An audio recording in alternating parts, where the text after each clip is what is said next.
નમસ્કાર વિદ્યાર્થી મિત્રો, મારી યુટ્યુબ ચેનલ સંજય પટેલમાં આપ સૌનું હાર્દિક સ્વાગત છે. મિત્રો, આજના વિડીયોની અંદર આપણે ધોરણ 4 વિષય છે અંગ્રેજી, જેનું યુનિટ 10મું, જેનું નામ છે સેફટી ફર્સ્ટ, તેના ભાગ 3ની અંદર આજે આપણે પાઠ સમજૂતી અને પ્રશ્ન જવાબો જોઈશું. જેમાં આજના વિડીયોમાં આપણે વોકેબ્યુલરી અને સ્પીકિંગની જે પ્રવૃત્તિઓ આપેલી છે તેના વિશે શીખવાના છીએ. વિદ્યાર્થી મિત્રો, જો તમે મારી ચેનલમાં નવા હોય તો મારી ચેનલને જરૂરથી સબસ્ક્રાઈબ કરો. વિડીયો સારો લાગે તો લાઇક કરો, શેર કરો અને બેલ નોટિફિકેશન ઓન કરો, જેથી મારા નવા વિડીયો પણ આપને મળતા રહે. તેમજ વિદ્યાર્થી મિત્રો, આ પાઠની PDF જોવા માટે પ્લે સ્ટોરમાં જઈ અમારી એપ્લિકેશન વિશ્વગુરુ STD1 થી 12 ગુજરાતી ડાઉનલોડ કરી તમારા મોબાઈલમાં ઇન્સ્ટોલ કરો. જે તમે શરૂ કરશો તો તમને આ પ્રકારે જોવા મળશે, જેમાં બધા ધોરણની અંદર તમને ધોરણ બતાવશે, ધોરણ પસંદ કરશો એટલે વિષય બતાવશે, વિષય પસંદ કરશો એટલે પાઠ બતાવશે. જેમાં વિડીયો ઉપર ક્લિક કરશો તો વિડીયો જોવા મળશે અને PDF ઉપર ક્લિક કરશો તો તમને PDF જોવા મળશે. તો આશા રાખું છું અમારી એપ્લિકેશન આપ સૌને ગમશે. જરૂર ડાઉનલોડ કરજો, જે એકદમ ફ્રી છે. કોઈપણ પ્રકારના ચાર્જ વગર તમે વિડીયો અને PDF જોઈ શકશો. તો ચાલો મિત્રો, હવે આપણે શરૂ કરીએ પાઠ 10મો, ભાગ 3. Identify the pictures and write the words in the blanks. ચિત્રને ઓળખો અને તેના સામે તેનો શબ્દ લખો. તો પેલું ચિત્ર બસનું છે, માટે આપણે લખીશું બસ. બીજું મોબાઈલ. ત્રીજું ટેબલ. ચોથું ચોકલેટ. પાંચમું કમ્પ્યુટર. છઠ્ઠું પેન. સાતમું શર્ટ. આઠમું બેટ. નવમું પોલીસમેન અને 10મું કેક. ત્યાર પછી લેટ્સ પ્લે. શિક્ષક વિદ્યાર્થીઓને એક સર્કલમાં ઊભા રહેવા કહેશે. ત્યારબાદ તેમને જોગિંગ કરવાનું એટલે કે ધીમે ધીમે દોડવાનું કહેશે અને શિક્ષક કોઈ એક કેટેગરીના શબ્દો બોલશે, જેમ કે Apple, banana, mango, grapes, orange વગેરે આવા શબ્દો બોલશે. ત્યારબાદ શિક્ષક જ્યારે શબ્દોની કેટેગરી બદલશે ત્યારે વિદ્યાર્થીઓ વિપરીત દિશામાં જોગિંગ કરશે. એટલે કે શિક્ષક છે તે દાખલા તરીકે બધા ફળોના નામ બોલ્યા.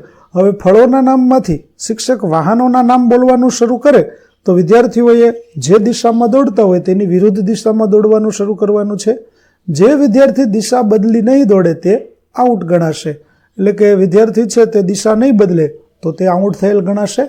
આવી રીતે શિક્ષક ફ્રૂટ્સ એટલે કે ફળો, બર્ડ્સ એટલે પક્ષીઓ, એનિમલ્સ એટલે કે પ્રાણીઓ, ફ્લાવર્સ એટલે ફૂલો, ફેસ્ટિવલ્સ એટલે તહેવારો, ઓક્યુપેશન એટલે કે વ્યવસાયકારો, રિલેશનશિપ્સ એટલે કે સંબંધો વગેરે જુદી જુદી કેટેગરીના શબ્દો બોલી શકે. દરેક કેટેગરીના ઘણા શબ્દોનો પરિચય રમત પહેલાં આપી દેવો જોઈએ, જેથી વિદ્યાર્થીઓને રમત રમવાની મજા આવશે. ચાલો આગળ જોઈએ. Speaking. Read the dialogue, make pairs and enact it. સંવાદ વાંચો, ગ્રુપમાં ભજવો. Amina. Do you have any pet? શું તમે કોઈ પાલતુ પ્રાણી રાખો છો? Bhakti. No, I have a small apartment. I don't have room for a pet. કે અમારે એક નાનકડું મકાન છે અને અમારે પાલતુ પ્રાણી માટે જગ્યા, રૂમ નથી. Amina. What kind of animals do you like? તમને કેવા પ્રકારનું પ્રાણી ગમે છે? Bhakti. I think dogs are better. I had a dog when I was a kid. મને કૂતરો રાખવો ગમશે. જ્યારે હું નાની હતી ત્યારે મારી પાસે કૂતરો હતો. Amina. Do you like cats? શું તમને બિલાડીઓ ગમે છે? Bhakti. Yes, but I like dogs more than cats. હા, પરંતુ મને બિલાડી કરતાં કૂતરો વધારે ગમે છે. Do you like dogs or cats? તને શું ગમે છે, કૂતરો કે બિલાડી? Amina. I like cats more than dogs. મને કૂતરા કરતાં બિલાડી વધારે ગમે છે. ભક્તિ.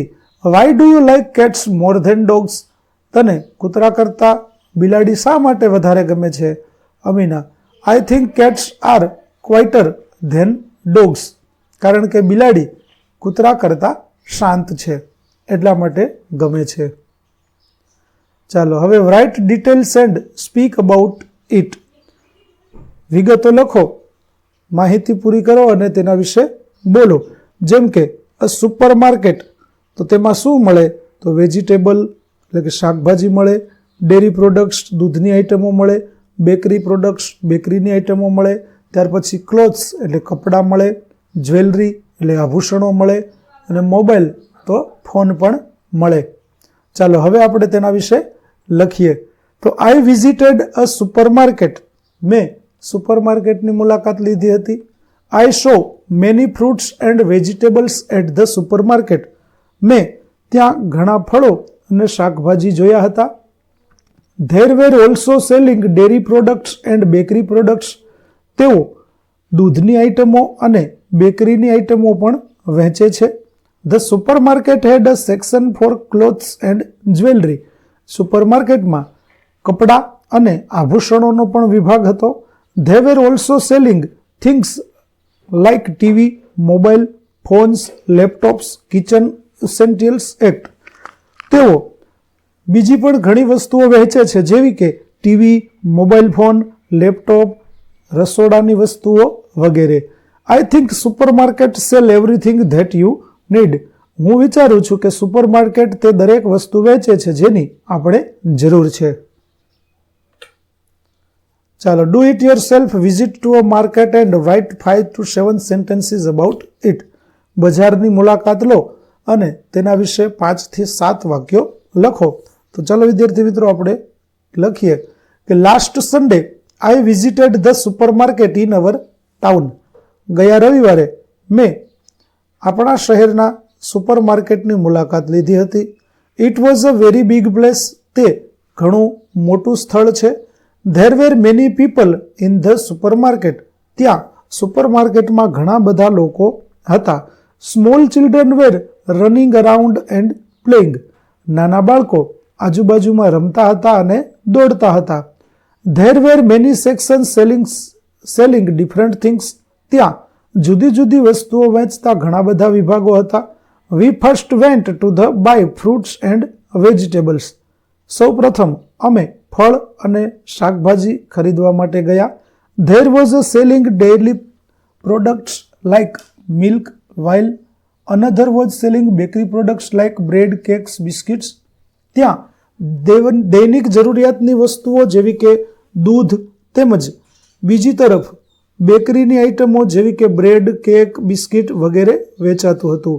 There was a section selling clothes and jewellery, ત્યાં કપડાં અને આભૂષણો વેચવાનો વિભાગ પણ હતો.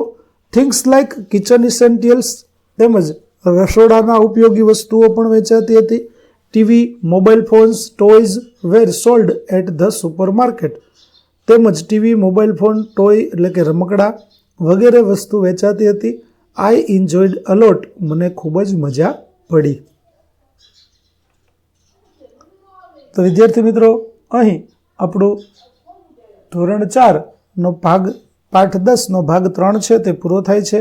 આગળના ભાગનો વિડીયો મેળવવા માટે મારી ચેનલને જરૂરથી સબસ્ક્રાઈબ કરો, તેમજ PDF જોવા માટે પ્લે સ્ટોરમાંથી અમારી એપ્લિકેશન વિશ્વગુરુ STD 1-12 ગુજરાતી ડાઉનલોડ કરો, જેમાં આપને ધોરણ 4 તમામ વિષયના સ્વાધ્યાય સોલ્યુશન, સ્વાધ્યાય પોથી સોલ્યુશનના વિડીયો અને PDF મળી રહેશે, જે એકદમ ફ્રી છે. કોઈપણ પ્રકારના ચાર્જ વગર તમે વિડીયો અને PDF જોઈ શકશો.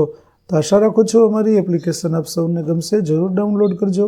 ફરી મળીશું આપણે નવા વિડીયો સાથે. ત્યાં સુધી આવજો.